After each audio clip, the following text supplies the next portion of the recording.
Aunque yo le dije al pastor que iba a hablar de Apocalipsis 18:4, la verdad es que me siento fuertemente impresionado cuando venía en el camino.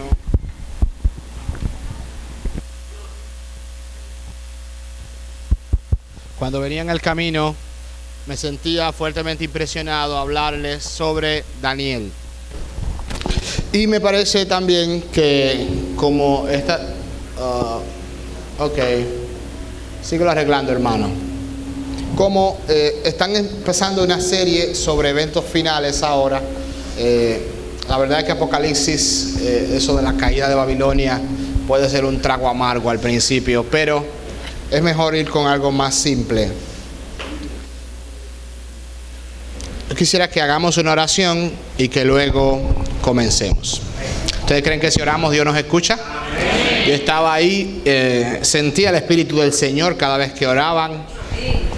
Nuestros hogares deben ser hogares de oración. El día de hoy habla mucho de eso. Ella dice, la casa es una pequeña iglesia. El que ora en la casa no tiene problema con orar aquí. Te damos gracias, Señor, en esta noche, porque estamos en tu casa, porque estamos en tu presencia siempre, pero ahora de manera especial hemos venido a adorarte. Amén. Queremos hacerlo de la forma correcta y te damos gracias por este aniversario y porque estamos en tu palabra todos los días conectados. Bendice los que están ayunando, bendice los propósitos de oración, bendícenos al estudiar tu palabra y ahora al escucharla y al estudiarla, que podamos ser bendecidos e iluminados al aplicar tu palabra a nuestra vida. Te lo pedimos en el nombre de Jesús. Amén.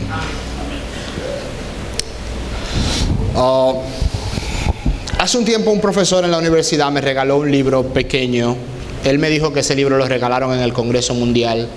Me regaló un libro pequeño sobre J.N. Loudborough. Loudborough fue un pionero adventista, el pionero que más años vivió 90 años. Eso es algo muy extraño en el tiempo de Elena de White. La gente mayormente duraba 40, 50 años.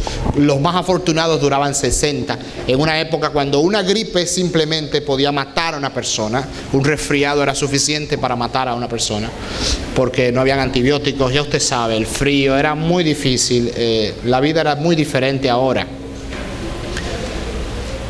Loudborough escribió una biografía que se llama Milagros en mi vida. Es corta, es como de 70 páginas, muy corta.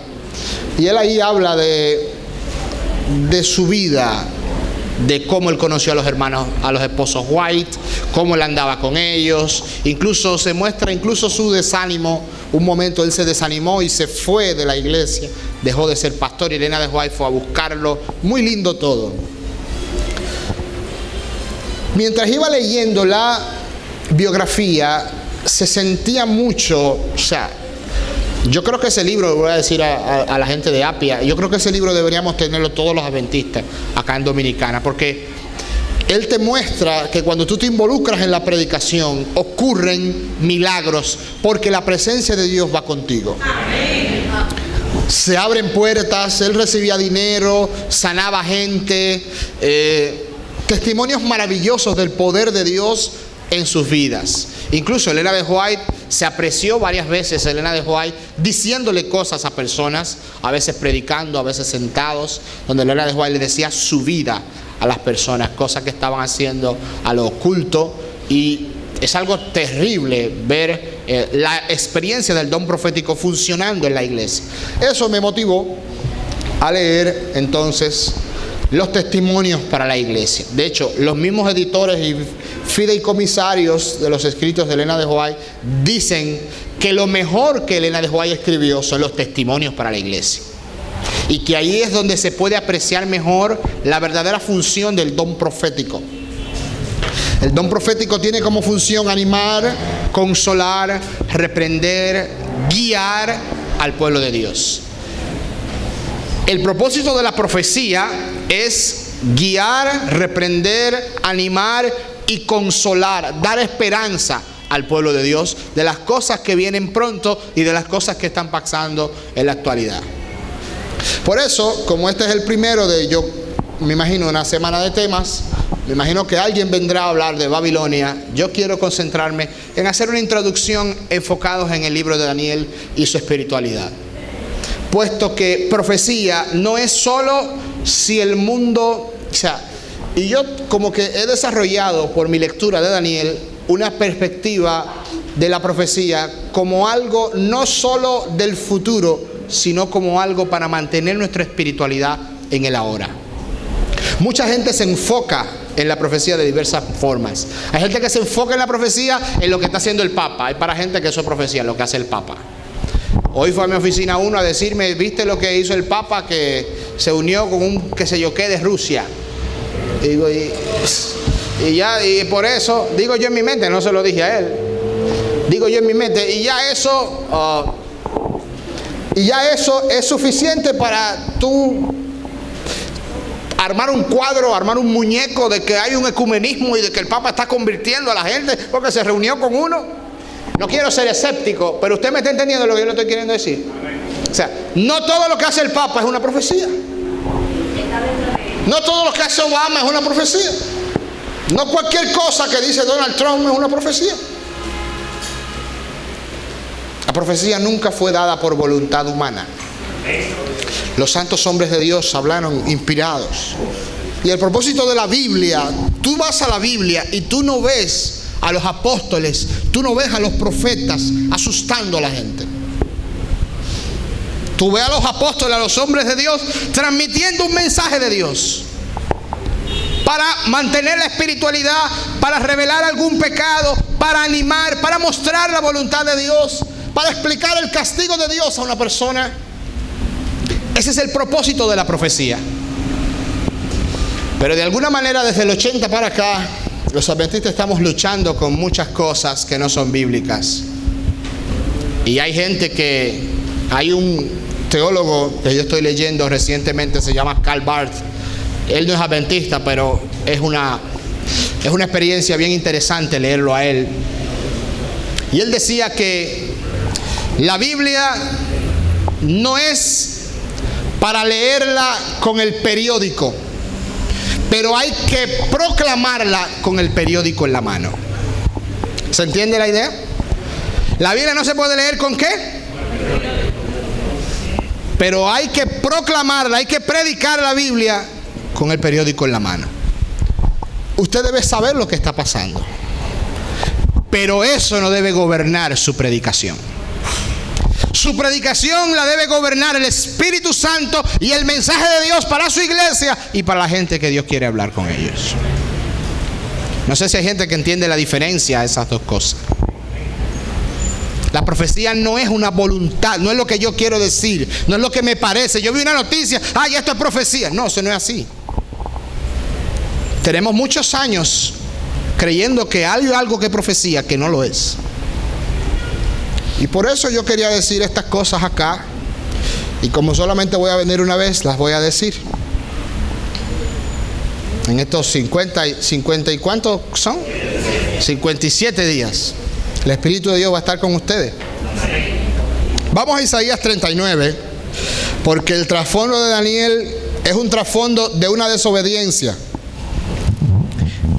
Isaías 39. De hecho, los judíos creen que Isaías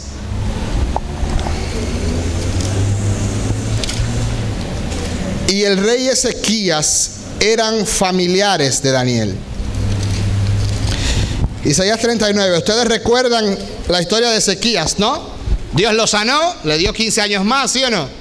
Vinieron unos sabios de Babilonia, unos reyes magos más o menos. Vinieron y cuando ellos llegaron a la casa, ¿qué hizo Ezequías? Le enseñó los carros, le enseñó la jipeta, ¿no? Le enseñó el apartamento, le enseñó los muebles, le enseñó todo lo que él tenía. Y el hombre se olvidó de Dios. Ellos habían ido allá porque él se había sanado y porque Dios le había dado años de gracia, y eso sonó en Babilonia. Vamos al texto.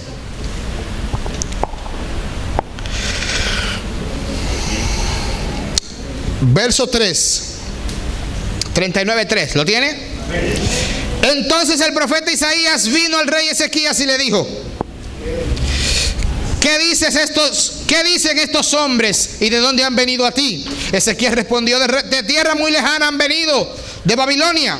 Dijo entonces, ¿qué han visto en tu casa? Y dijo Ezequías, todo lo que hay en mi casa han visto, ninguna cosa de mis tesoros que no haya mostrado. Entonces dijo Isaías a Ezequías, oye palabra de Jehová de los ejércitos. He aquí vienen días en que será llevado a Babilonia todo lo que hay, ¿dónde? En tu casa. Lo que tus padres han atesorado hasta hoy, ninguna cosa quedará, dice Jehová. De tus hijos que saldrán de ti, que habrás engendrado, tomarán y serán eunucos en el palacio del rey de Babilonia. ¿Cómo dice él? De tus hijos que saldrán de tus entrañas, van a ser eunucos, ¿dónde? Ese era Daniel. 100 y pico de años antes que naciera Daniel.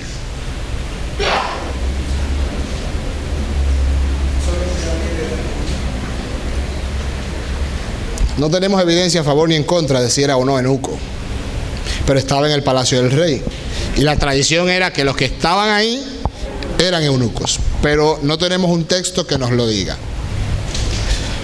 Pero este texto aquí establece una especie de profecía. Van a ser eunucos. Eso tiene un significado bíblico. No van a tener descendencia. Lo más grande es cuando un padre tiene una descendencia. En la Biblia es muy importante la descendencia. Adán, Eva, descendencia. De ahí va a venir Cristo, de la descendencia. Incluso la iglesia de Dios es la descendencia de Jesús. Muy importante en la Biblia este tema de la descendencia. Vayamos entonces a Daniel. Daniel llega a Babilonia y se cumple esa profecía de Isaías 39. En el tercer año del reinado de Joaquín, rey de Judá, vino Nabucodonosor, rey de Babilonia, a Jerusalén y la sitió. Y el Señor entregó en sus manos a Joaquín, rey de Judá, y parte de los utensilios de la casa de Dios, y los trajo a tierra de Sinar, a la casa de su Dios, y colocó los utensilios en la casa del tesoro de su Dios. Y dijo el rey Aspenaz, jefe de sus ¿qué? De sus eunucos. Viendo el texto, Aspenaz era el jefe de los eunucos, y él trabajaba ¿con quién? Con Daniel y los jóvenes hebreos. El texto no dice que Daniel era un eunuco, pero el texto te rodea el tema. Jefe de los eunucos que trajera de los hijos de Israel, del linaje, ¿cómo dice el texto? Del linaje real de los príncipes, muchachos en quienes no hubiese tacha alguna, de buen parecer, instruidos en toda sabiduría, sabios en ciencia y de buen entendimiento, e idóneos para estar en el palacio del rey, y que se les enseñara las letras y la lengua de los caldeos. Ahí tenemos varios elementos. Primero, se confirma la profecía de Isaías. Los muchachos son traídos del palacio del rey, los príncipes. Daniel era un príncipe judío. Daniel era una persona altamente educada, y eso se ve en el libro de Daniel.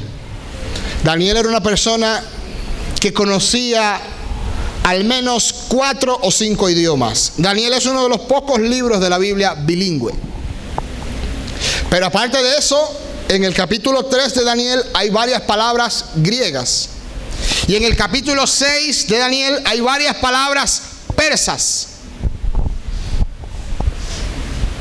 Hay palabras acadias. Y el libro está escrito del 1 al 2 en hebreo, del 2 al 7 en arameo y del 8 al 12 en hebreo otra vez. Está mayormente escrito en 2 idiomas, pero tiene palabras de al menos 3 idiomas más. El único libro en la Biblia con esa característica es el libro de Daniel. Es un libro escrito aparentemente en diferentes etapas. Y el texto nos dice que fueron a buscar muchachos. En el original, la palabra que aparece aquí es la misma palabra que se utiliza en Génesis cuando José fue vendido a Egipto. Yelem. Un muchacho. Era un término técnico como nosotros usamos hoy, ¿no? En la etapa del desarrollo humano, cuando decimos un adolescente. Es un joven de 15 a 18 años, más o menos. Es un adolescente. Daniel tenía más o menos esa edad cuando llega a Babilonia. Esto nos da a entender a nosotros de que Daniel tuvo una progresión con Dios. Hay un crecimiento espiritual, hay un aumento en la responsabilidad de Dios para con Daniel. De hecho, lo primero que hacen Daniel y sus amigos es orar a Dios. Había una especie de concurso. No era un concurso de belleza, pero era un concurso de actitudes, era un concurso de inteligencia. Y dice Daniel 1, 20 y 21: en todo asunto de sabiduría e inteligencia que el rey los consultó, los halló 10 veces mejores que todos los magos, astrólogos y en todo su reino. Daniel y los jóvenes hebreos fueron 10 veces más sabios, 10 veces mejores que todos los demás. Daniel llega a Babilonia con una edad de 18 años. Aunque el libro no está escrito de manera cronológica, o sea, 1, 2, 3, 4, 5, no, parece que no se escribió así. Muchas de sus visiones están fechadas. En el segundo año de Nabucodonosor tuvo Daniel sueños. Daniel 2 no es un sueño de Daniel, es un sueño de Nabucodonosor. Dios le da una visión a Nabucodonosor y mandan a buscar a alguien, y luego de que se acaban los sabios de Babilonia, mandan a buscar a Daniel. Y es aquí donde Daniel, aparentemente el hombre más sabio de Babilonia, 10 veces más sabio que los sabios que habían allá, no puede como quiera revelar el misterio, y Daniel recurre a la oración. Daniel menciona el tema de la oración, es muy importante en el libro de Daniel. Él menciona la oración prácticamente en cada capítulo de una forma o de otra. Y en este capítulo se establece de que Dios es quien da la sabiduría. 2:20. Habló Daniel y dijo: sea bendito el nombre de Dios siglos por siglos, porque suyos son el poder y la sabiduría. Él muda los tiempos y las edades, quita reyes y pone reyes, da la sabiduría a los sabios y ciencia a los entendidos, y revela lo profundo y lo escondido, y conoce lo que está en tinieblas, y con él mora la luz. A ti, el Dios de mis padres, te doy gracias y te alabo, porque me has dado sabiduría y fuerza, y ahora me has revelado lo que te pedimos. Nos has dado a conocer el asunto del rey. Daniel aquí no está funcionando como un profeta, sino como un intérprete. Daniel es aquí un hombre sabio, y por esa sabiduría Nabucodonosor lo nombra para que trabaje para el rey. Le da un cargo más específico, más administrativo, y comienza la carrera administrativa de Daniel. De hecho, los judíos, el libro de Daniel no lo tienen dentro de los libros de los profetas. El libro en el canon de los hebreos está entre los libros de sabiduría. Está junto a Salmos, junto a Eclesiastés, junto a Job y junto a Proverbios. Para los judíos, Daniel no era un profeta per se. Hay una distinción entre los profetas, y como estamos en una semana de profecía, profecía no es solo lo apocalíptico, lo que tiene que ver con el fin del mundo, no. La profecía envuelve dos aspectos: el aspecto clásico y el aspecto apocalíptico. Elena de White era una profeta clásica y una profeta apocalíptica. Cuando usted lee los testimonios, usted se da cuenta de que Elena de White estaba reprendiendo cosas de los hermanos. Un hermano estaba en adulterio y Elena de White sabía decirle: hermano tal, el Señor me dijo que usted está adulterando. De ahí, lea los testimonios, muchas cartas ahí que ella le envía a la gente. Luego le cambió los nombres y la publicó en los libros. Cosas que Dios le decía a gente. En una narra los Borough que fueron a un lugar y andaba una mujer predicando, que hablando en lenguas. Y la mujer andaba con un jovencito, y Dios le reveló en visión a Elena de White que el esposo de la mujer era un señor ya un poco mayor. Y el esposo estaba trabajando para pagarle a la mujer y al jovencito los viajes misioneros para que ellos se fueran a predicar y a rumbear. Cuando la mujer llegó a predicar donde estaba la carpa de los Borough, Dios días antes le había revelado a Elena que iba a venir esa mujer queriendo hablar en lenguas, que estaba en adulterio. Le mostró al esposo, le mostró al muchacho. le mostró la reacción de la mujer, le mostró todo, hermano. La mujer desde que entró, Elena la vio, la reconoció. Los Boros dice que Dios le mostraba gente a Elena que ella nunca había visto. Y que cuando ella veía los rostros de la gente, oh, pero fue a este que el Señor me mostró. Inmediatamente, ya usted sabe, el látigo. Hermana tal, los idiomas que usted habla, si usted va a cada país del mundo, nadie lo va a entender por lo que usted habla no es un idioma. Usted está viviendo con ese muchacho y Dios ha tenido misericordia de su esposo. Todavía está vivo para que él vea lo que usted está haciendo con ese muchacho. La mujer se puso a discutir con Elena de White, no reconoció, se fue. Y los Boros dice que el joven dijo: todo lo que ella ha dicho es verdad. Porque hay gente que aunque se les reprende, no reconoce. Entonces la profecía tiene un carácter clásico, como los profetas Isaías, Jeremías, no, Jeremías era clásico, bien clásico. Ezequiel, Dios le daba un mensaje, venían al pueblo a decírselo. No estaban hablando del futuro, estaban hablando, no, mira, tú estás haciendo esto, tú estás haciendo esto, tú estás haciendo aquello. El Señor te va a prosperar, el Señor te va a bendecir, deja los ídolos, haces. Esa es la función del don profético, el profeta clásico. Por lo tanto, cuando los judíos que saben esa distinción miran a Daniel, dicen: no, pero no, Daniel no era un profeta, porque él nunca ha salido a hablar con el pueblo. ¿Me voy a entender? Tienen razón ellos. Daniel nunca fue al pueblo a darle un mensaje. El Señor tiene un mensaje para ustedes. O se paraba en el templo como Jeremías, o tomaba un yugo. El Señor le ha mandado este yugo a ustedes porque están desobedeciendo. Daniel era un hombre sabio, era un estadista, era un hombre consagrado al que Dios le fue dando visiones poco a poco. No se adelante, porque yo creo que él era un profeta. De hecho, Jesús, para que no me apedren antes de tiempo, sí, porque hay algunos que le estoy viendo la cara y haciendo así. Jesús dice: la abominación desoladora predicha por el profeta Daniel. Jesús dice que era un profeta, yo le creo a Jesús. Lo que Daniel no era un profeta como los demás, era un profeta apocalíptico. ¿Me doy a entender? Escribió cosas para el tiempo del fin que ni él mismo las entendía. Cosas que son reveladas a nosotros más ampliamente en el Apocalipsis, que sí es una revelación. Pero lo de Daniel es algo secreto.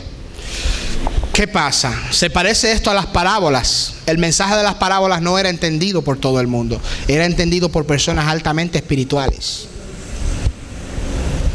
Vamos a Daniel 3, él no está presente. En Daniel 4 él lo mandan a buscar. Daniel 5 no es una secuencia. Daniel 5 es el último capítulo del reino de Babilonia. De hecho, se escriben primero Daniel 7 y Daniel 8.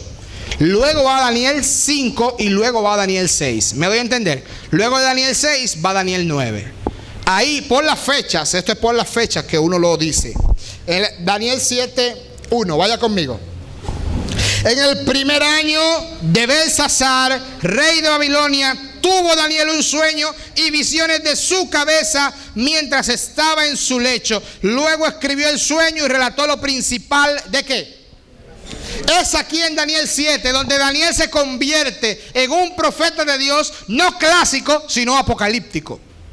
Dios le da visiones no del pueblo, Dios le da visiones internacionales. Dios le da visiones de Medo-Persia, de Grecia, de Roma, de Europa. Le da visiones del reino de Dios que va a venir. Me doy a entender, les da visiones del Mesías, del regreso del Señor.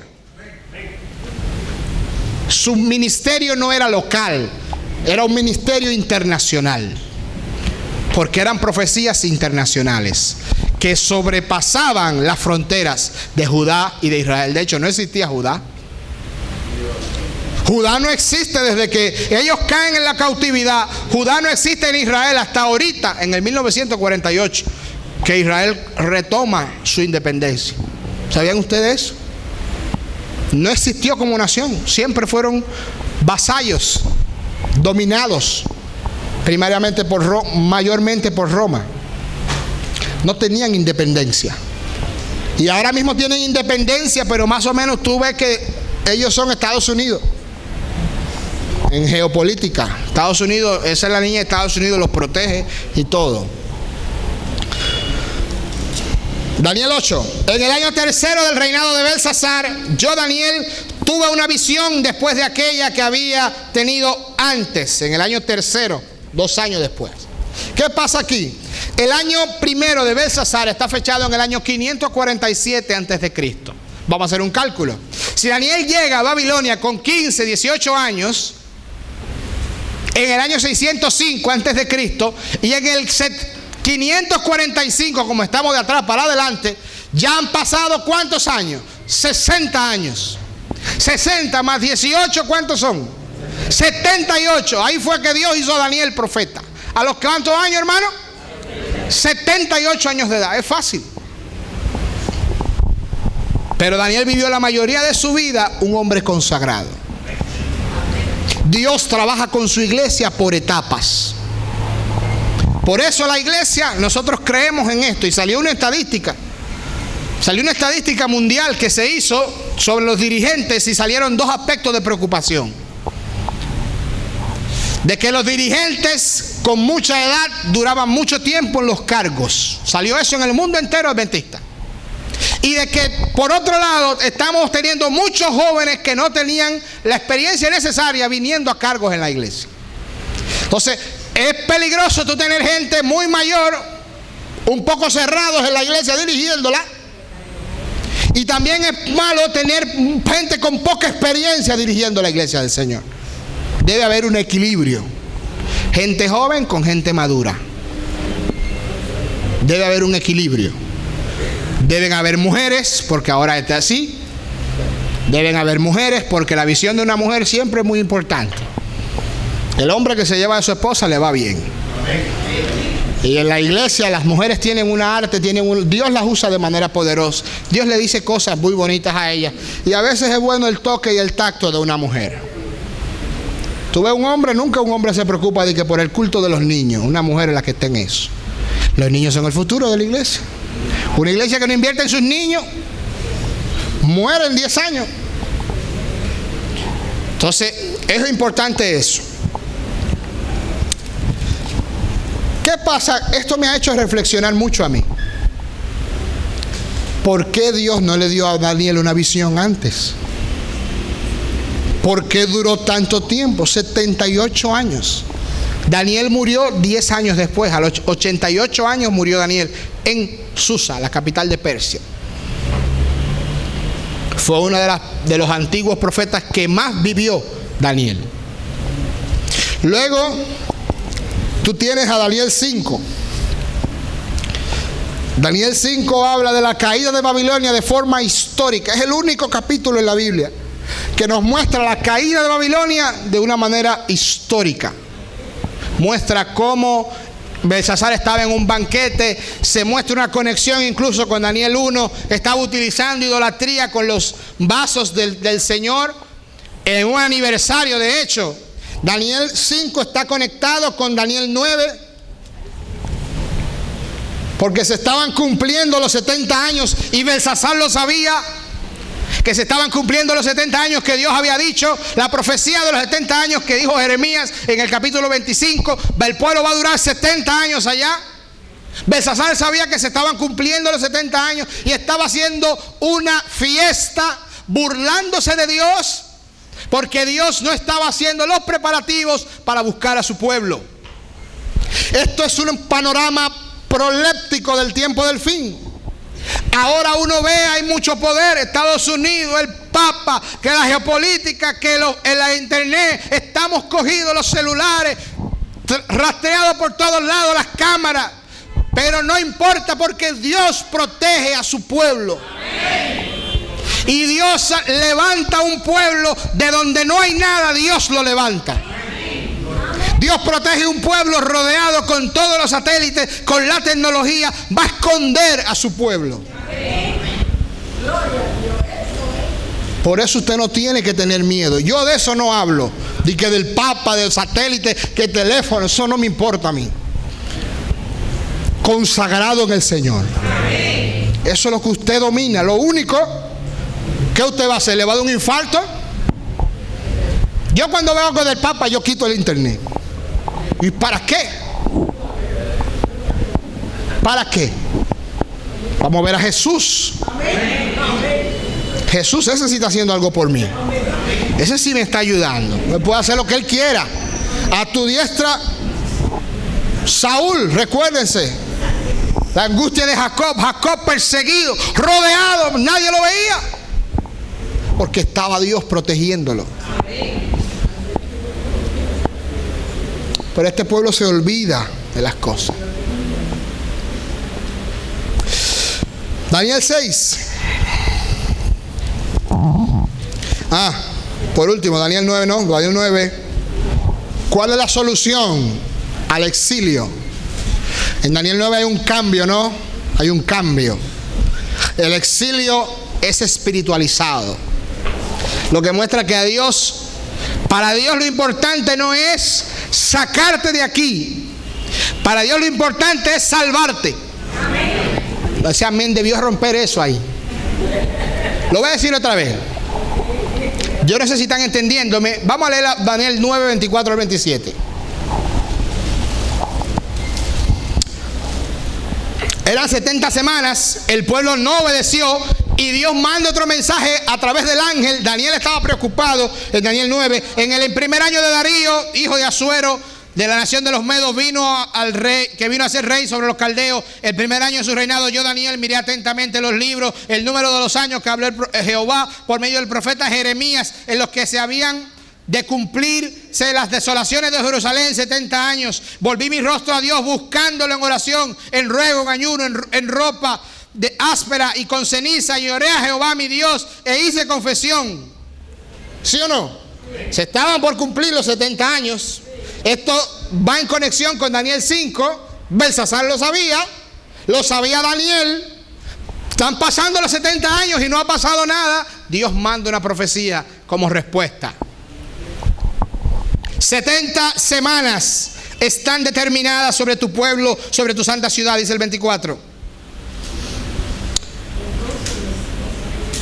Para, número 1, terminar la prevaricación. 2, poner fin al pecado. 3, expiar la iniquidad. 4, traer la justicia perdurable. 5, sellar la visión y la profecía. Y 6, ungir al santo de los santos. Esa es la agenda de Dios. Ya no son 70 años. Ya no es si ustedes son fieles. Yo voy a mandar al Mesías en 490 años y Él va a liberar a mi pueblo. El Mesías va a terminar el pecado, va a expiar la iniquidad, va a sellar la visión y la profecía y va a ungir el santuario celestial. El exilio está espiritualizado ahí ya. El exilio no es donde tú estás. El exilio es el pecado que no te deja ver la voluntad de Dios para tu vida. Hay gente que están exiliados del pecado dentro de la iglesia, que no tienen esperanza dentro de la iglesia. No están convertidos y están dentro de la iglesia. Que no conocen a Jesús y están dentro de la iglesia. Para eso vino el Mesías. Para terminar el pecado y perdonarlo. Terminar el maltrato con los 10 mandamientos. Vamos a Daniel 6. Pareció bien a Darío constituir sobre el reino 120 sátrapas que gobernasen en todo el reino. Daniel 6 es un clímax en el libro. Es un clímax de lo profético que le va a pasar al pueblo de Dios ante todos sus enemigos. 120 sátrapas y sobre ellos 3 gobernadores, de los cuales Daniel era uno. En el original se resalta el principal, a quienes estos sátrapas diesen cuenta para que el reino fuera perjudicado. Pero Daniel mismo era superior a estos sátrapas y gobernadores, porque había en él un espíritu superior. El rey pensó en ponerlo sobre todo el reino. Si usted es consagrado, usted es un adventista del séptimo día, usted debe ser la persona más brillante en su trabajo. el más puntual debe ser usted. Los persas son conocidos por sus reformas en el Estado. Los sátrapas eran una especie de alcaldes, de síndicos. Habían 120 alcaldes en todo el imperio persa. Y sobre ellos habían 3 gobernadores, una especie de 3 ministros. Y de esos 3 ministros, Daniel era el principal. Y había en él un espíritu superior. Y el rey pensó en ponerlo sobre todo el ¿qué? Eso pasa ahora mismo en el país. ¿Quién es el ministro? Como en Estados Unidos se llama secretario de Estado. Aquí se llama ministro administrativo de la presidencia. Aquí es, no, el administrativo, Peralta. Fíjate que el administrativo está para es la voz del presidente directa. El vocero es el vocero del gobierno. Pero el que hace los planes del gobierno, el que dice las cosas específicas, es Peralta, el que sale hablando. ¿Sí o no? Eso era lo que quería hacer Darío con Daniel. Eso era lo que era Hillary Clinton en Estados Unidos. El vicepresidente está ahí. ¿Qué hace un vicepresidente? Eso quisiera hacer yo, vicepresidente. No hace un vicepresidente, no hace nada. Lo que el presidente le diga que haga. ¿Sí o no? Pues si se muere el presidente, está el vicepresidente. El que tiene el Estado, el que maneja el Estado, que no tiene cartera, el que maneja el Estado en el día a día, el administrativo, es el que sale hablando de todo. O sea, el puesto que Darío tenía para Daniel era el puesto del manejo del Estado. Había en él un espíritu superior. Era un hombre muy capaz.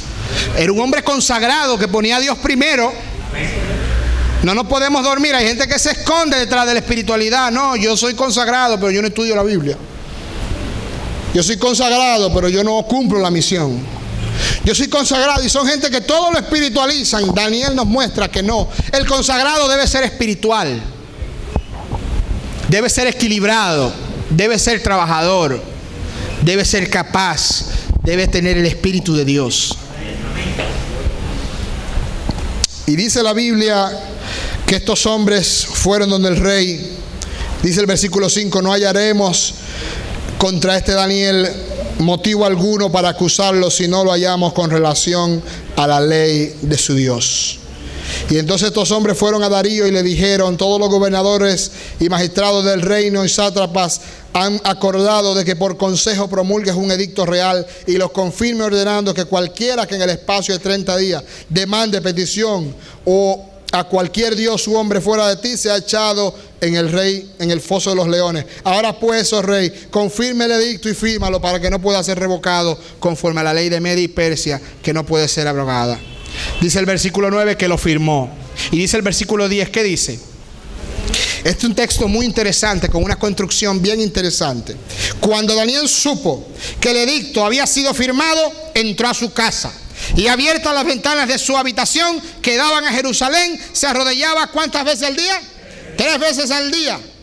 Y oraba y daba gracias delante de su Dios, como lo solía hacer. ¿Cómo? Es una construcción bien interesante. Primero el texto 9 te dice que Darío viene y firma el edicto y que la ley no se puede abrogar. Hay un contraste en Daniel: la ley de Dios, de que no se cambia, y la ley de los medios y los persas, que no se cambia. Para Daniel, su consagración era más invariable que la ley de los medios y los persas. Se firma el edicto y el texto como que Daniel se esfuerza por hacerte ver de que él no fue a orar porque firmaron el edicto. ¿Me doy a entender? Él oraba porque esa era ¿qué? Su costumbre. Hay gente que está esperando que digan que se va a cumplir la ley dominical para ellos comenzar a correr y a consagrarse. A veces yo creo que eso que miran mucho al Papa es para saber cómo está la cosa, para yo saber si se van a consagrar o no. No, tengo un tiempito más con el Señor, un permisito más. Adventistas que están de vacaciones, que son adventistas y vienen a la iglesia, pero están part-time, ¿no? Están part-time. Cuando venga la ley, pero el era de Juárez dice que va a haber gente corriendo perdidos. Esto sí da miedo.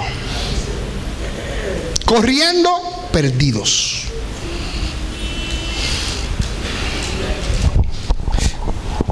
¿Qué dice esto? Daniel, y a mí me encanta esto de Daniel. Daniel no era como somos nosotros. Aunque era un hombre, no tenía la actitud de nosotros hacia la vida. Nosotros sabemos que, por ejemplo, la bomba esa de gas que explotó. Al otro día en mi casa, en el edificio, se pinchó un tanque de gas. El tanque de gas en la tierra. El tanque de gas está pinchado, se escapó el gas. La administradora lo llenó el tanque. Yo voy de la administradora y digo, ¿qué es lo que falta? No, que hay que taparlo, pero no hay dinero. Digo, no es taparlo, los tanques de gas no se tapan. Los tanques de gas se compran. Ya yo indignado, pues yo tengo a mi hija ahí arriba. Y ya no, es que no hay dinero. Digo, ¿cómo que no hay dinero? Pero vamos a buscar esos cuartos donde sea. Hermano, mire, para mí esa noche, yo no dormí esa noche. Cuando yo me iba a acostar, yo estaba buscando los pecados míos así, buscándolos. Ay, Señor, cuidado. Cuidado si se me falta algo, Señor, porque si este tanque explota y se ve este edificio, estamos contigo. Tú sabes que estamos contigo. Y yo hice una oración muy sincera, así como Daniel al Señor, cuidándome. Porque a nosotros los problemas nos consagran. ¿Sí o no? Usted tiene un lío. Mire, yo oro toda la noche, pero esa noche lloré bien esa noche. Y ese tanque explota. Entonces el primer parqueo, porque hay una columna y los tanques de gas están los dos al lado de dos columnas. Y cuando estos tanques explotan, es para abajo que va eso de 6 plantas. Para gente que se enferma, cuando se enferman se consagran. Yo tengo 3 tías, mi tío Humberto sabe, tengo 3 tías que tienen cáncer de seno, algunas de ellas muy avanzado. En la familia eso nos ha afectado, nos hemos consagrado más por eso. Hasta queremos ver a mi papá, porque sus 3 hermanas tienen cáncer. Las enfermedades, los problemas, las discusiones nos hacen aferrarnos a Dios. Pero te digo la verdad, no debería ser así. Los problemas deben encontrarnos consagrados. Esa es la verdad. Viene una ley dominical, hay cañones para nosotros. Todos ustedes que tienen Facebook, yo quiero cerrar el Facebook, pero me dijeron no vale la pena ya porque ya eso se sabe todo lo que está ahí. Y usted poniendo, entonces uno sube, ay, mira mi familia aquí, mira mi mamá, mira mi papá, mira el pastor Mato, mira Andrés. ¿Tú me entiendes? El día que te vayan a caer atrás, te encuentran porque te encuentran. Porque tú estás de sabroso, mostrando a toda tu gente. Mira a Sánchez aquí, ese es mi amigo Sánchez, míralo aquí. Ese es mi maestro Sánchez. Viene el FBI al primero que busque a Sánchez. Hay muchos pastores que son hijos de Sánchez. A usted primero que hay que llevárselo para torturarlo. Me doy a entender. Se están riendo, pero es verdad lo que yo estoy diciendo. Busca el FBI en Estados Unidos cómo es que trabaja con tus redes sociales que trabajan primero. Con tu WhatsApp, con eso. Tu teléfono, todo lo que tú hablas está grabado. Todo. Pero nosotros tenemos al Señor. Nos pueden echar en el foso de los leones, pero no va a pasar nada. Vamos a seguir viendo esta historia. Lo echaron en el foso de los leones. Dice el 14, cuando el rey oyó el asunto, le pesó y resolvió librar a Daniel y trabajó hasta la puesta del sol. Pero aquellos hombres rodearon al rey y le dijeron: ¿sabe, rey, que es una ley de Medio y de Persia y que ningún edicto ni ordenanza que el rey confirme puede abrogarlo? Entonces el rey ordenó que trajeran a Daniel y lo echaron en el foso. Y el rey le dijo: el Dios tuyo, a quien tú continuamente sirves, que te libre. Interesante.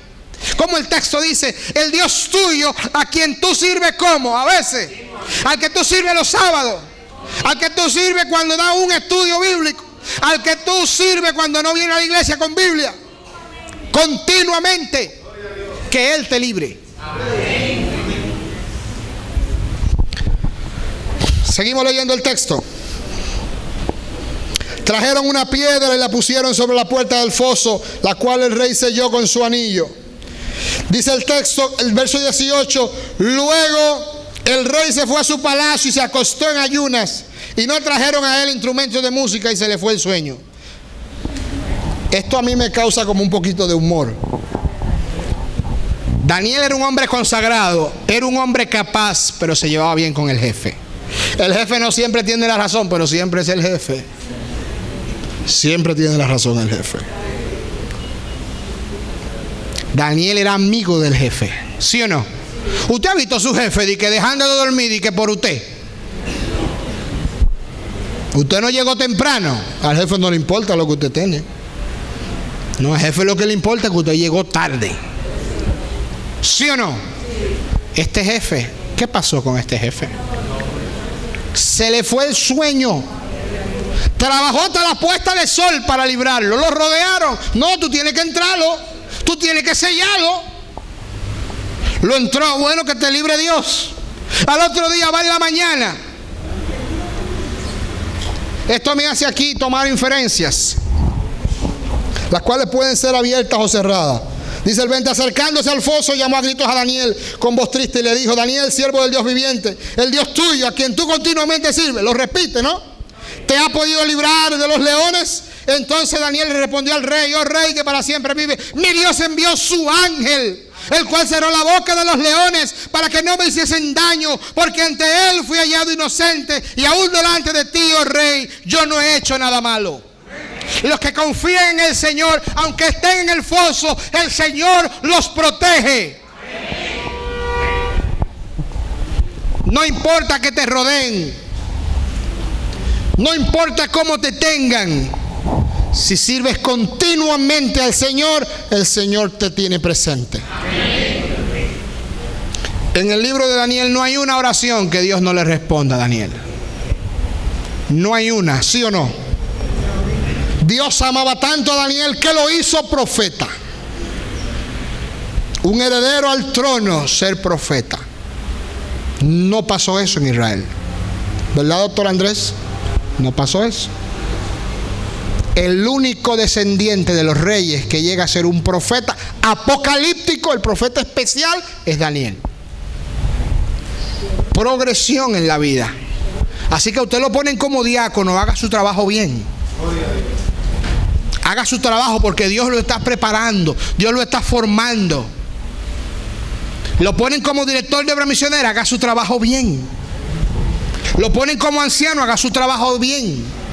Porque Dios está trabajando, Dios está moviendo, Dios está usando sus talentos, tus habilidades para adelantar su obra en la tierra. Hay una progresión de responsabilidades. Léanse un capítulo de Profetas y Reyes. Las cosas pequeñas, Eliseo. Por eso fue el sustituto de Elías, porque hacía lo pequeño. Pero si usted está de bacano ahora, ya usted no puede ni ser diácono, usted va a poder ser anciano.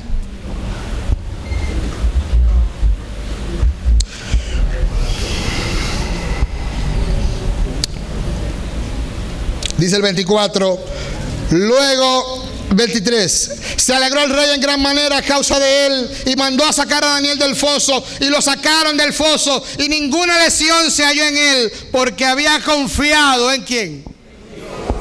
Interesante esto. Fíjate que siempre se habla de Daniel en el presente y en el pasado, cuando el futuro nunca existe. Para nosotros, de manera metafísica, el futuro no existe.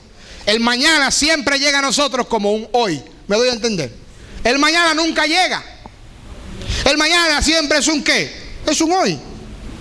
¿Cuándo yo voy a ser un buen esposo? Hoy. No va a ser mañana, mañana no va a llegar. ¿Cuándo yo voy a ser un buen padre? Hoy. ¿Cuándo yo voy a ser un buen cristiano? Hoy. ¿Cuándo yo tengo que tener una mejor vida de oración? Hoy. Mañana no llega. El mañana siempre llega en la forma del presente.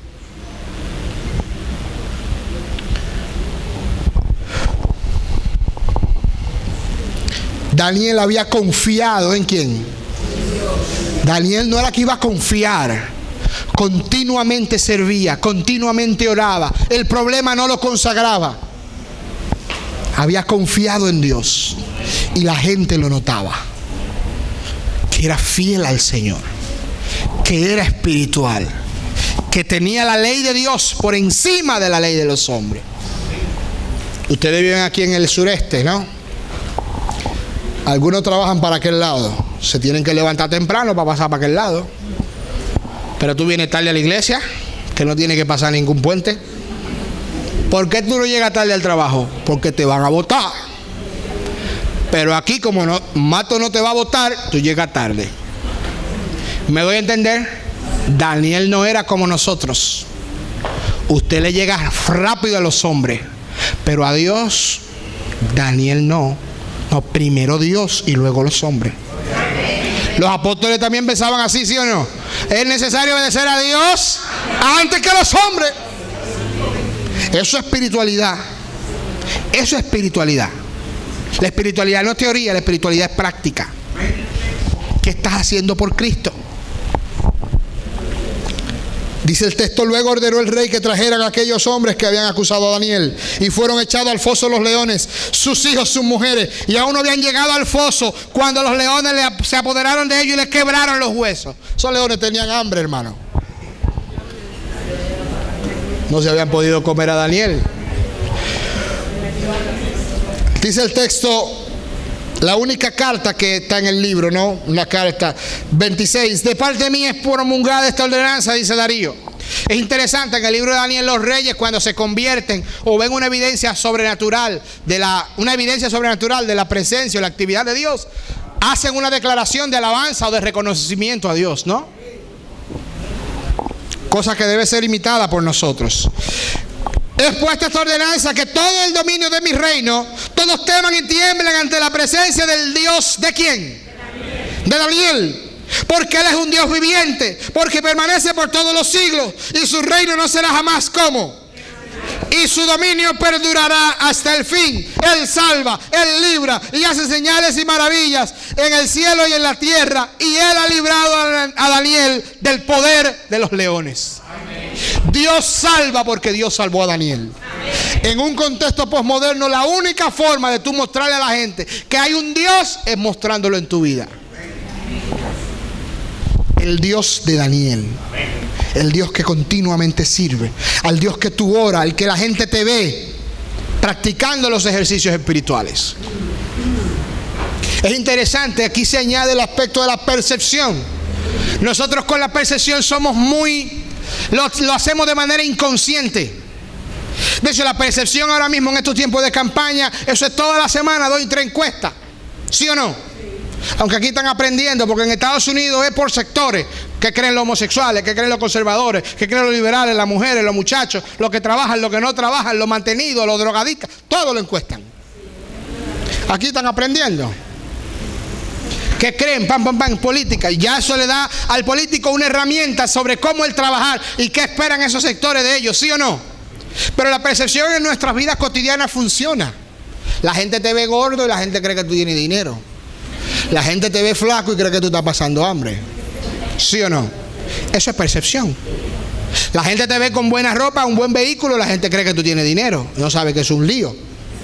La gente te ve hablando bonito, la gente te ve orando en la iglesia, ya la gente cree que tú eres espiritual. Eso es percepción. ¿Me doy a entender?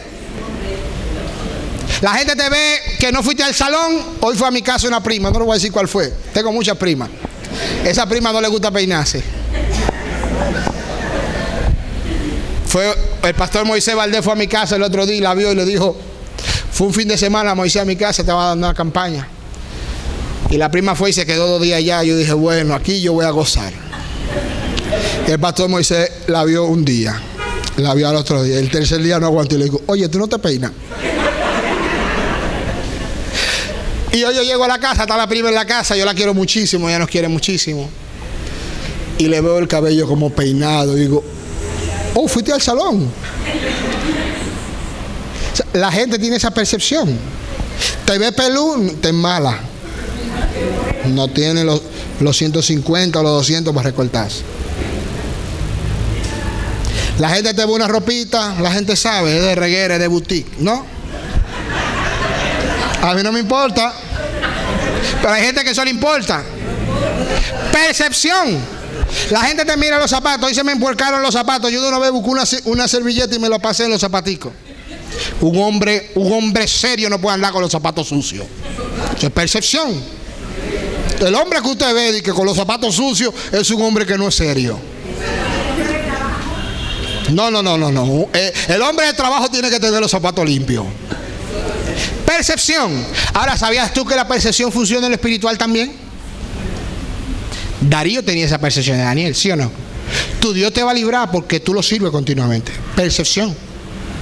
Dios salva porque Dios salvó a Daniel. El Dios de Daniel. ¿Me doy a entender?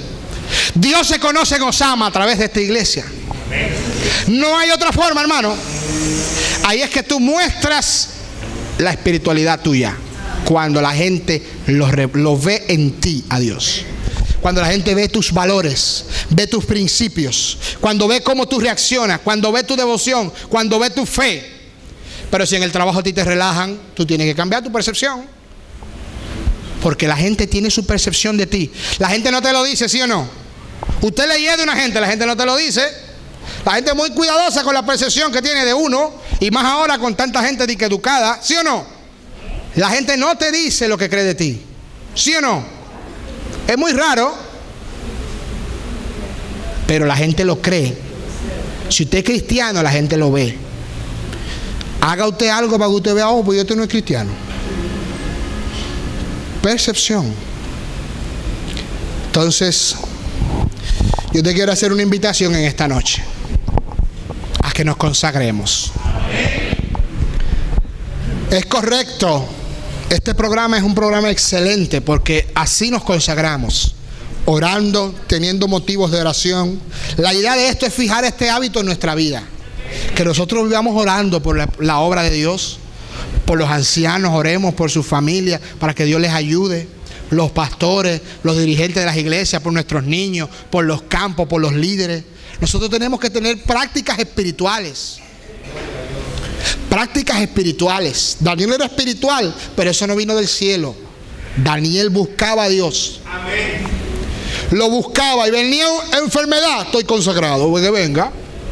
Viene persecución, estoy consagrado, que venga. Viene un accidente, estoy consagrado, que venga. El problema me va a encontrar consagrado. Amén. Yo no voy a correr en vano, yo sé en quién he creído. Amén. Por eso, mi amigo, yo te quiero hacer un llamado, mi hermano, a que nos aferremos al Señor. A que esto que estamos aprendiendo aquí, esta escuela, el pastor Matos lo vi, los motivos que estamos ayunando, esto debe ser una práctica en nuestra vida. Elena de White incluso añade una práctica a la espiritualidad que nosotros no la hacemos, pero ella lo dice. La meditación. Ella dice que debemos meditar por lo menos 1 hora, hermano, sobre la vida de Cristo, especialmente de las escenas finales. Meditar, meditación bíblica, no pensando en una fuerza, no, eso es del diablo. Meditar en Jesús. ¿Me están entendiendo? Esto es algo que hay que enseñárselo a la iglesia, y ella habla de eso. Hay que meditar en el Señor, cerrar los ojos y dejar que la imaginación corra y ver a Jesús con la sangre, ver a Jesús soportando, ver a Jesús en la cruz por nosotros, cada etapa de su vida, y ver el costo de nuestra salvación, ver el amor derramado en su paciencia para con nosotros. Un Dios santo que nunca pecó por nosotros fue hecho pecado para que tú y yo podamos tener la ventaja de la salvación. Por eso, mi amigo, yo te quiero hacer una invitación a que si has llegado a Babilonia, que no seas de Babilonia. A que si has llegado joven y te estás poniendo mayor, que sigas consagrado, porque puedes hacer muchas cosas por Dios. Daniel 7, 8, 9, 10, 11 y 12 se escribieron en menos de 10 años. Un viejito Daniel. Y cuánta esperanza y cuánto ánimo nos han dado esos capítulos. Entonces, no importa la edad, todos podemos hacer algo por Dios. No importa. Entonces, no importa el mundo, no importa que nos rodeen, no importa que nos critiquen, no importa que la ley, no importa. Dios nos protege. Eso es profecía. La profecía me dice, no que me están señalando, la profecía me dice que Dios tiene un plan y que Dios lo va a ejecutar. ¿Tú quieres ser parte de ese plan? Ponte de pie y vamos a hacer una oración. Hermano, que la gente nos vea. Tú eres cristiano, tú eres adventista. Que la gente lo sienta. Que cuando lleguemos a un lugar, ellos los apóstoles eran así. Llegaban a un lugar y llegó el Señor. Llegaban a un lugar y llegó la sanidad. Porque llegaron los siervos de Dios.